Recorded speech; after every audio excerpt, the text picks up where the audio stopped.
Okay, so let's get started talking about 9.2. So 9.2 kind of builds where 9.1 started in terms of technological advances, but it adds some limitations as well and focuses us on disease.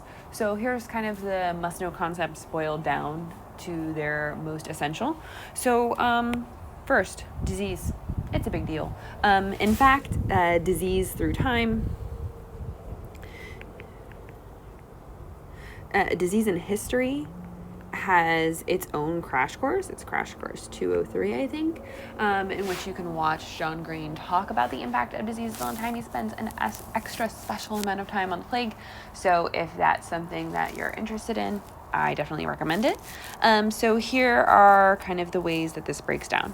Major world pandemics and epidemics caused both economic and social disruption, as well as new medical breakthroughs. So like there's a SAD and there's a yay. Diseases resulting from poverty continued. So we're going to talk about some of those. And certain diseases become more widespread due to changes in lifestyle and longevity in the 20th and 21st centuries. These tend to happen in different places, and we'll talk about that. So the first thing that I want to talk about is the 1918 flu pandemic. So the first reports come from soldiers. No.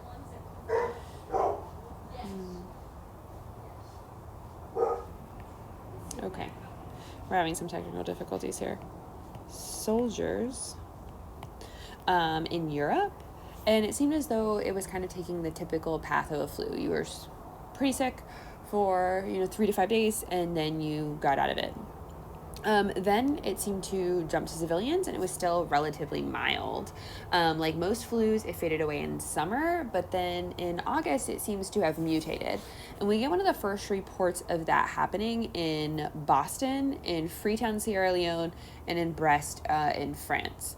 So they tend to happen in port cities, which is very important, right? And makes a lot of sense that trade, that returning soldiers, all of that would kind of contribute to why we see the first outbreaks of this mutated, harsher version of the flu in these cities. This version caused very, very high fevers, averaging between 102 and 105 degrees. It also caused severe exhaustion, nosebleeds, and some gastrointestinal problems. Most of the people, however, seem to be dying not from that, but from a secondary infection of pneumonia. And it seemed as though their lungs would swell and they would die a very rapid death. When autopsies were performed on these people who had died of the flu, their lungs and their spleens were, quote, grotesquely swollen. Yeah, so that's pretty gross. It spread all over the world.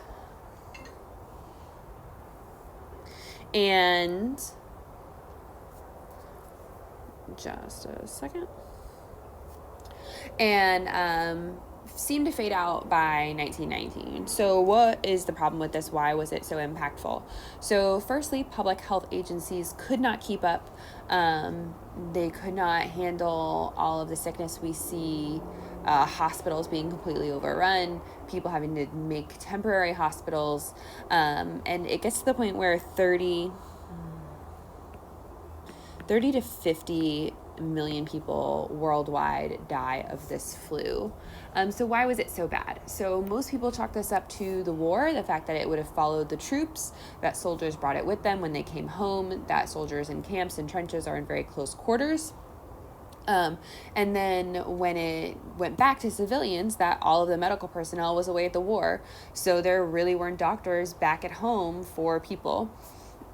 And then also the way of life in the 1919 was part of it as well. So cars were not in widespread use, but there was extensive public transportation. People were taking long trips in close quarters, which definitely impacted the spread of the disease.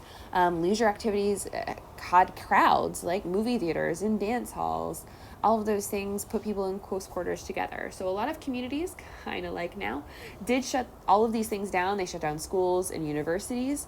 Public transit was stopped. Drivers would refuse to carry passengers. But it wasn't just cities. Eskimos, amazingly, were disproportionately hit. Rural areas were left without help. So it caused a lot of social disruption.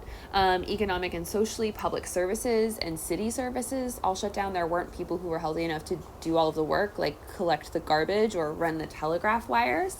Small businesses went bankrupt and insurance companies failed. Trains weren't allowed to stop, so there was a huge stop in travel. And the government increasingly censored news because they didn't want people to panic. Furthermore, at the time, doctors thought that the flu was caused by bacteria and not a virus. So even though there were not antibiotics yet, they were still treating it wrong. However, all of the study and all of the cases that take place because of the flu do lead to the vaccine being developed, even though that's not developed until 1944. There are other kind of pandemics of the flu. They are not as bad. One happens in the winter from 1957 to 1958, and another from 1968 to 1969. And then there's the H1N1 swine flu that was from 2009 to 2010. And scientists continue to study the 1918 flu pandemic in order to prevent another. And in 2014, historian Mark Humphreys theorized that what really caused this flu was the 96,000 Chinese laborers who came to the Western Front to dig the trenches. When they got there, there had been an outbreak of a strange respiratory illness in China whose symptoms seemed to match the symptoms of the 1918-1919 flu pandemic. And so they had quarantined them, but then some racist doctors referred to them as just being lazy Chinese, and so they sent them back to the camps to do their work, and so that's probably how it spread. And it's called the Spanish flu, not because it started in Spain, we don't think it did, but that Spain's press was the only uncensored press at the time, and so that's where most of the information came from about the flu, so they get the bad luck, actually, of, you know, having the flu named after them, even though they didn't do it. So that is the flu. We will talk more about kind of disease through time and look at some documents in our next installment.